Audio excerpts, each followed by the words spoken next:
बिस्मिल्लाहिर्रहमानिर्रहीम अस्सलाम वालेकुम। दिस इज़ डॉक्टर मोहम्मद सारम और इस वीडियो में आज बात होगी कि क्या शुगर के मरीज़ जो होते हैं, जो कि डायबिटिक पेशेंट्स होते हैं, क्या उनका बैलेंस ख़राब होता है।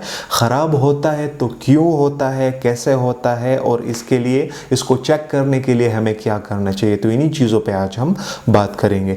तो सबसे पहली बात तो यह है कि जो हमारे पाँव के तलवे होते हैं, यहाँ से हमारे ब्रेन को सिग्नल जाता है। अगर हम ऐसे खड़े हैं तो हमारे ब्रेन को सिग्नल जाता है कि हमारी बॉडी टेढ़ी है, आप ऐसे करें तो आप ऐसे हो जाए।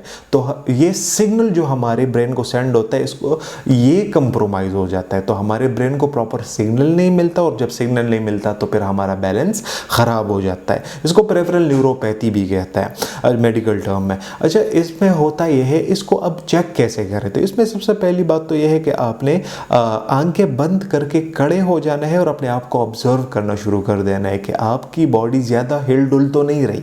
अगर ज़्यादा हिल डुल रही है तो फिर आप किसी सपोर्ट के साथ चला करें, कोई भी स्टिक लें, कोई भी चीज़ लें, उसके सपोर्ट के थ्रू चला करें, क्योंकि आपका बैलेंस कंप्रोमाइज्ड है अगर आप आंखें बंद करके हिल डुलते बहुत ज़्यादा हो। अच्छा, आपने देखा होगा ये एक्चुअल में रात के टाइम या अंधेरे में अगर आप चलते हो, शुगर के पेशेंट जिनको पेरिफेरल न्यूरोपैथी होती है उनको मसला होता है, उनका बैलेंस उस टाइम पे स्पेशली आउट होता है। तो ये बेसिकली होता है, ये है कि उनका विजन भी कंप्रोमाइज़ होता है और उनके उसके साथ साथ पेरिफेरल न्यूरोपैथी के पेशेंट भी होते हैं वो।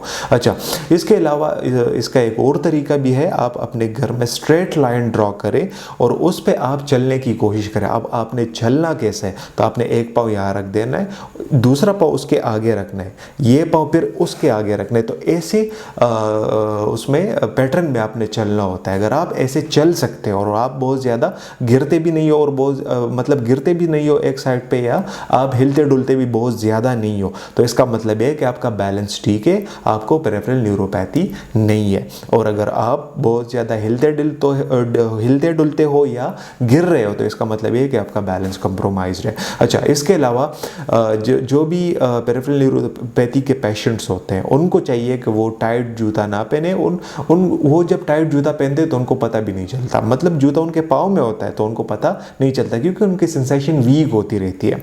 और इसके अलावा उनको चाहिए कि वो नायलॉन के सॉक्स जो होते हैं वो ना पहने, कॉटन के पहने तो अच्छा होगा, क्योंकि नायलॉन से अगर वो रगड़ते हैं तो उनमें ज़ख़म पैदा होता है और जब भी यहाँ पे ज़ख़म पैदा हुआ तो ये आगे जाकर डायबिटिक फुट अल्सर में तब्दील हो जाता है और फिर वो ठीक होने का नाम ही नहीं लेती। तो इन चीज़ों का बहुत ज़्यादा ख्याल हमने रखना होता है।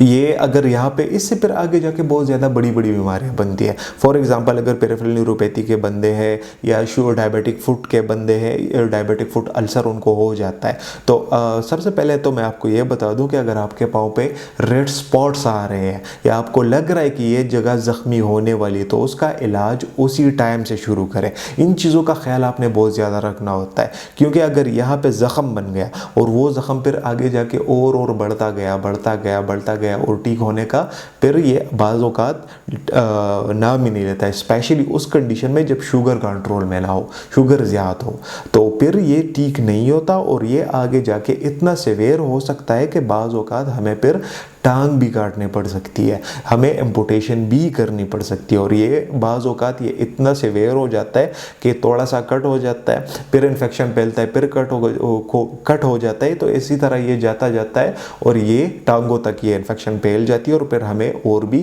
कट करना पड़ता है। तो इन चीज़ों का आपने बहुत ज़्यादा ख्याल रखना है। आपने ये चीज़, जिनको न्यूरोपैथी नहीं है तो वो चेक कैसे कर सकते हैं, तो वो जब रात को सोते हैं तो अपने जो पाँव होते हैं अपने हाथों से उन पे काटा करें या थोड़ा सा सॉफ्ट टच किया करें और चेक किया करें कि आपको फील हो रहा है या नहीं हो रहा। अगर हो रहा है तो इसका मतलब है कि आपके सेंसेशंस ठीक है, अगर नहीं हो रहे तो फिर आपको इस चीज़ का ख्याल रखना चाहिए अपने, ताकि ये आगे जाकर डायबिटिक फुट अल्सर में ना चेंज हो और फिर आपको और इश्यूज़ क्रिएट ना हो। बट की थिंग इज़, आपने अपना शुगर हमेशा कंट्रोल रखना होता है। अगर आपका शुगर कंट्रोल है या कम है तो फिर तो मसला नहीं बनता, बट अगर शुगर ज़्यादा है तो फिर इससे बहुत ज़्यादा बड़े बड़े मसले बन सकते हैं। इवन कि मैंने जैसे आपको कहा कि आपकी टांग कट भी हो सकती है। तो आज की वीडियो बस यहीं तक थी। उम्मीद करता हूँ आपको इन्फॉर्मेटिव लगी होगी। चैनल पर विजिट करने का बहुत बहुत शुक्रिया। See you in the next one. अल्लाह हाफ़िज़।